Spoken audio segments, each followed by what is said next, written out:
I try to need you, but I need some lessons. I need to give it all. I try to live, but I can't. I don't know why you're the one. So hi guys, welcome back to my channel, and for today's video I'm giving y'all a life update. As y'all can see, I'm driving, I'm on my way to the gym. Yes. Big up my hairstyle on myself for this lovely hairstyle. But I didn't have to get into the summer hairstyle, people. Anyway, so we're gonna talk about a few things that have been happening, a few things that I've accomplished, and a few things that I want to do. So let's get right into the video. So guys, I know a while back I did tell y'all that I was battling a condition, and the condition is basically idiopathic intracranial hypertension, right? So sorry, what that really is a condition wherein which you have an overaccumulation of cerebrospinal fluid in the brain, and it's basically compresses the optic nerve.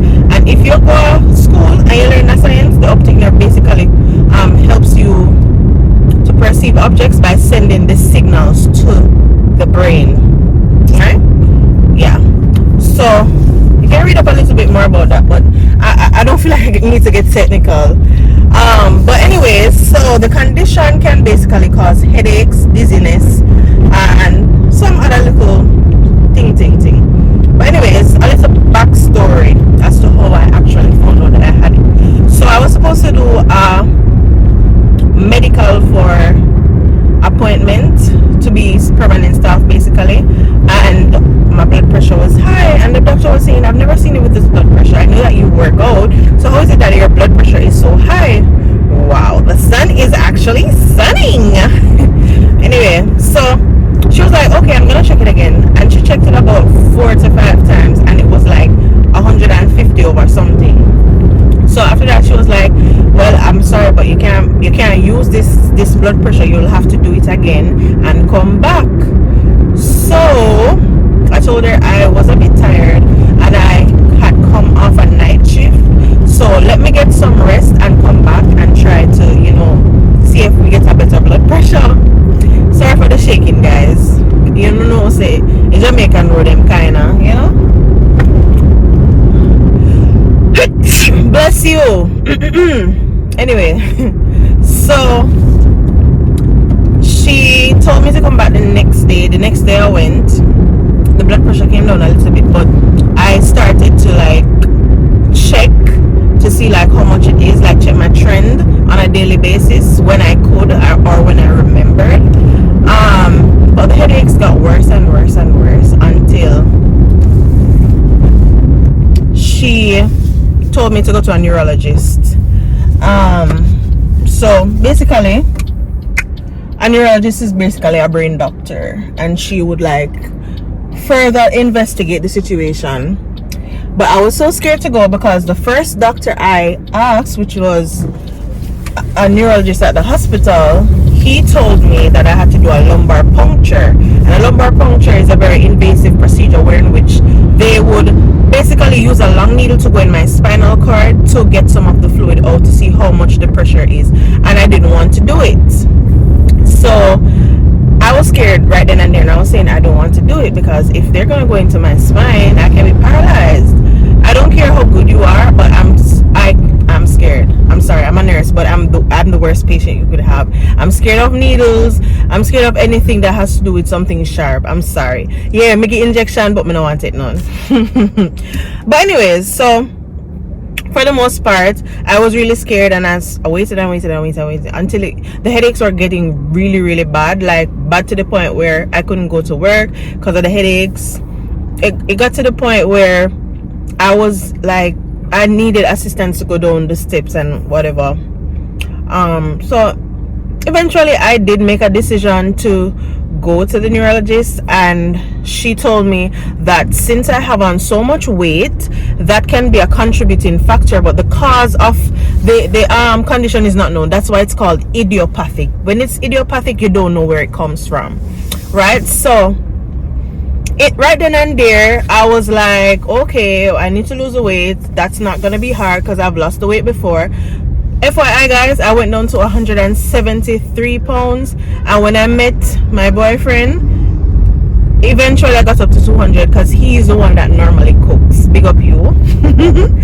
So a little happy life reached me, little good life reached me, and I eventually put on a lot of weight. I was at 210 when I went to the doctor for the first time. So the doctor was like, you need to take off some of the weight, and I might have to start you on medication. She did start me on medication. She started me on acetazolamide, and that is the gold standard treatment. So it is like furosemide is a potassium wasting diuretic. So when I was taking that medication, I had to take slow K as well, and slow K is basically potassium. So I had to be taking 2 medications right then and there. Of course, it comes with headaches, so therefore I need to get a painkiller. I was on Panadine, so that's 3 medications. Me, young green girl, did that take.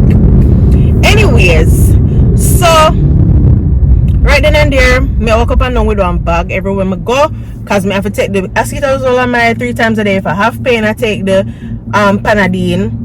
Oh, I also got Pantecta for medication. That for medication I used to take. But anyways, so I was there taking the medication, having a jolly time, have less headaches, passing a lot of urine because it's a diuretic. So eventually I did make a decision to start what you call it again. I was bulking and then I started to cut. So me and my trainer, we work out something. Big up my trainer, which is my boyfriend, and he is a trainer at Let's Go Fitness in Montego Bay at Bogue. Check them out. Make sure you say, oh no, getting a health in check, because sometimes these little things will teach you that there's nothing better than eating right and exercising. So anyways, so I made a plan with him. I said in March I'm gonna start cutting, and I'm gonna see if the condition can get better, because I really don't want to take 4 medication every day. So I turned to him and I said, March, we're gonna start cutting. And he said he's gonna train me even harder than I was being trained before, even though I was not a punk in the gym. But he just told me that we're gonna train a little bit harder because he wants the weight to come down for the next visit to the doctor. So work on it, we work on it, we work on it, we work on it, we work on it, we work on it, until the last time I went to my doctor, my neurologist visit. She did an eye test, and the eye test concluded that the swelling is gone, because the MRI confirmed that there was a swelling. I did an MRI and it confirmed that there was swelling. However, when she did the eye test to see my optic nerve and everything, there was no swelling at all. I may tell you, say, guys, even though me tell you, say, me put in the work, but me pray, me say, God, make when the doctor looking at my eye, you know, see nothing. Make when she looking at my eye, you know, she don't see nothing. She even turned to me and tell me, say, you are losing the weight, you are doing so much better. And me tell her, say, yo, I stopped having the headaches as much as before, because before it was like a daily thing. Like every morning I walk up the steps, like I would feel like somebody's beating a drum in my head, like literally. And I was like, why am I feeling this way? Like when the weight came down, like when the weight came off, I felt like myself. I felt like I got back myself, because in at the time when I was having a headaches and everything, I didn't feel like myself. I didn't feel like me. I felt like a sick person. I just felt so sick. Like sometimes I wanted to get up and go, but I could not go. Sometimes I'm at work, I have to leave because the headaches were so bad. Like when I say bad, the pain is normally at 8 out of 10 for me, and I have a low pain tolerance. So you know, when me say 8 out of 10, me mean say it's really excruciating bad pain. Like it feel like my head, my brain I got come out of my skull. Like that's how bad it is. Like my fontanelle them I got open up back. That's how I felt. But anyways, glory be to God. Thanks to God, the doctor didn't see anything, and she said that I should continue trying to lose the weight. So the first time she weighed me, I was 210. When I went there, I was 200, I think. But I'm still slowly going down. I haven't weighed recently, but I am trying to lose weight. Still working out. I work out at least 3 times for the week.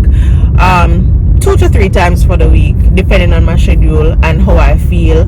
I don't get the headaches as I normally do. I used to get the headaches like about 3 to 4 times for the week, or 5 times. No, it's like sometimes I just feel a little thing and then just go away. So I feel like it's a bit more under control. The doctor was suggesting that I do continue the medication. I was allergic. I found out that I was allergic to the medication, so we cross that off of the list same time, because if I'm allergic to the medication, it doesn't make any sense, because you don't know when you're gonna get an anaphylactic reaction. But anyways, guys, the next tragic thing that happened to me is that I lost my sister. She has been on the channel. She was active as well. She was on our vlogmases. She was on a lot of the videos here, and to be honest, I feel like that's the worst thing that could ever happen to me. Like the worst thing, because my sister was basically like my best friend. Even though growing up we had our little rough times, but she basically was my best friend. I could talk to her about anything, and she could like tell me about anything, and we could, you know, converse on a certain level. Like the last time we spoke, she said, hey, if anybody is troubling you, just let me know, and just know say I will pull up. Like she was just my little protector, and I'm sorry that she had to go and leave this world, but I've been trying to, you know, hold on. I've been trying to be positive, even though the situation is the worst that could ever happen to me. Well, I feel like it's the worst that could ever happen to me, losing a sister, and she's so young. She was full of so much potential. She was so smart.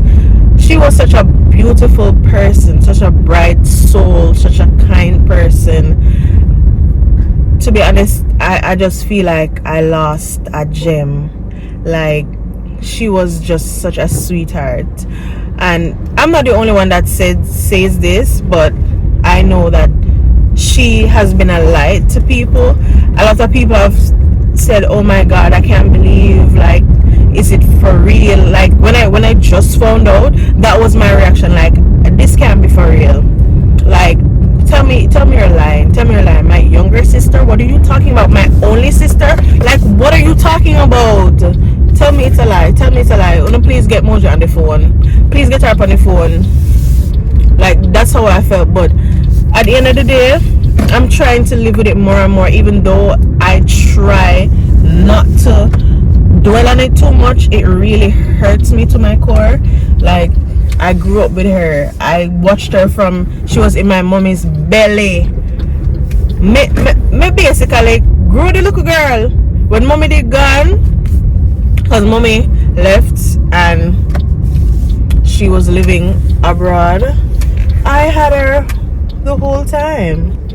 I was taking care of her, wash her ear, make sure so she clean, Carol go to school. I used to be her mommy basically, and if you see she go, it was like the hardest pill to swallow, to be honest. It was literally the hardest pill to swallow, to be very honest with you. We can't manage, you know.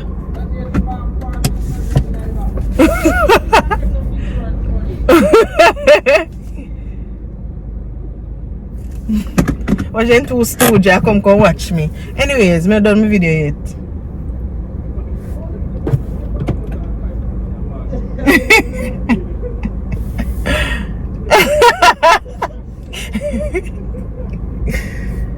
Anyways, guys, so I'm at the gym now. I'm not done talking now. Yeah, it kind of get dark, yeah, so kind of get really dark. But I don't like talking about it. I really don't like talking about it, because every time I talk about it, me I get emotional all over again. Like, how is it that it's the last thing I thought would happen to me, to be honest. Last thing I thought that would happen to me. But her memories live on.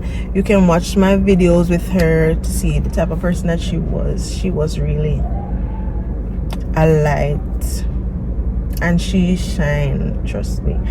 But this just shake me up real bad. Don't you dare let go of God. Continue believing and trusting in Him. Try to pray. If you feel down, just pray. Don't try to do things on your own. Ask for help when you need help, because this He is the only way. Like, He is literally the only way. And not because you see me living a certain life, I still have Him in my corner. There is still a God that is in my corner, and I don't stop praying to Him. Sometimes I forget. I'm not saying I'm the most consistent person, but I do still try to talk to Him when I can. And I know that I might not be 100% righteous, but I ensure that I try to maintain my relationship with Him. Right? So on that note, that's what's been happening. Apart from that, I just feel like I want to grow more. I want to explore something new. I've been on the surgical unit for the second time around. This is a different surgical unit, by the way. I've been on the surgical unit for the second time around, and I feel like I'm not growing. I just feel stagnant. I feel like I want to do something else. I feel like I would go to another specialized area. So I've been to A&E. That's the only specialized area I've been. I've been to A&E medical unit, surgical unit twice. I feel like there is something else that I need to do. I think I'm too bored. I'm bored. I need some excitement. I liked A&E because it was like different stuff every day, but I feel like me need some excitement, no, but not A&E excitement. You know what I mean? Not ER excitement. But anyways, that's just a little bit of what has been happening. So I'm losing weight, controlling my condition, and I'm also grieving the loss of my sister. Rest in peace, Moji. I do miss you a lot, and I know you wouldn't want me to be sad, but I do really miss you. I miss the times when you used to always call me and talk to me and tell me all of what's happening in your life. And I miss the times when you used to encourage me and tell me, stop ball, you're too fool. Like, it's just so hard losing a loved one. I've never spoken about it, but I lost my grandfather like years ago, and up to this day I still feel it. Like, it feel like yesterday happened, but a long time it happened. You know what I mean? So it's never easy, but I'm just trying to cope with it. Trying to cope, and I'm trying to be strong for my mom, because I know that she really, really, really feel it. And it was 2 girls. No, it's just me, and I just feel like my womb mate, like the person that will come from the same place, just gone, never to come back. That's the hardest pill to swallow.